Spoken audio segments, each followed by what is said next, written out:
കാനാടിക്കാവ് ശ്രീ വിഷ്ണുമായ സ്വാമി ക്ഷേത്രത്തിലെ പ്രസിദ്ധമായ തിറവെള്ളാട്ട് മഹോത്സവം തിറവെള്ളാട്ട് ദിവസമായ ജനുവരി 3 ശനിയാഴ്ച വൈകിട്ട് 8 മണിക്ക് വിഷ്ണുമായ സ്വാമിയുടെ പ്രൗഢഗംഭീരമായ പുറത്തേക്ക് എഴുന്നള്ളിപ്പിന് അകമ്പടിയായി 100-ൽ പരം വാദ്യ കലാകാരന്മാരെ അണിനിരത്തി കാനാടിക്കാവിന്റെ തിരുമുറ്റത്ത് പഞ്ചാരിമേളത്തിന്റെ വിസ്മയ കാഴ്ചയൊരുക്കുവാൻ നമ്മുടെ പ്രിയ സിനിമാ താരം പത്മശ്രീ ജയറാം എത്തുന്നു.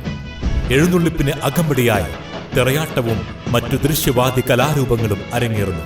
ഈ ധന്യമായ ഭക്തിസാന്ദ്രമായ ചടങ്ങുകളിൽ പങ്കെടുത്ത് ഭഗവാൻ വിഷ്ണുമായ സ്വാമിയുടെ അനുഗ്രഹം നേടുന്നതിന് പെരിങ്ങോട്ടുകര കാനാടിക്കാവ് വിഷ്ണുമായ ക്ഷേത്ര സന്നിധിയിലേക്ക് ഏവരെയും സാദരം ക്ഷണിക്കുന്നു.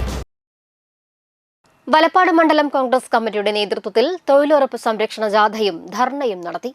വലപ്പാട് പോസ്റ്റ് ഓഫീസിന് മുമ്പിൽ മണ്ഡലം പ്രസിഡന്റ് PS സന്തോഷ് മാസ്റ്ററുടെ അധ്യക്ഷതയിൽ നടത്തിയ ധർണ DCC general secretary K Dileep Kumar ഉദ്ഘാടനം ചെയ്തു.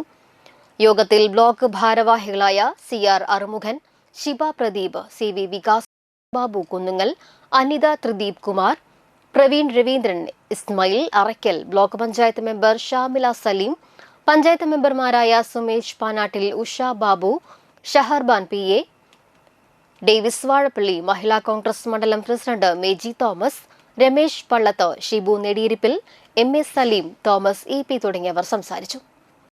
പ്രതിവർഷം 100 ദിനം തൊഴിൽ ഉറപ്പുവരുത്തുകയും ചെയ്യുക എന്നുള്ളതാണ് ഈ പദ്ധതിയുടെ കാതൽ.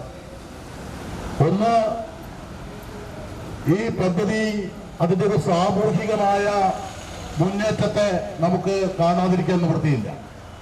2005 വരെ നമ്മുടെ രാജ്യത്തിന്റെ ഗ്രാമീണ മേഖലയിലെ സ്ത്രീ സമൂഹം എന്ന് പറയുന്നത് അവർക്ക് ബാങ്കുകൾ എന്ന് പറയുന്നത് അന്യമായിരുന്നു. സ്വന്തമായ ഒരു അക്കൗണ്ട് പോലുമില്ലാത്ത 10,000-കണക്കിന് വരുന്ന നമ്മുടെ സഹോദരിമാർക്ക് 2005-ൽ ദേശീയ തൊഴിലുറപ്പ് പദ്ധതി പ്രഖ്യാപിച്ചതോടുകൂടി വാണിജ്യ ബാങ്കുകൾ ഉൾപ്പെടെയുള്ള ബാങ്കുകളിൽ സീറോ ബാലൻസ് അക്കൗണ്ടുകൾ ആരംഭിക്കാനും ആ അക്കൗണ്ടുകളിലേക്ക് പണം എത്തുവാനും കാരണമായി.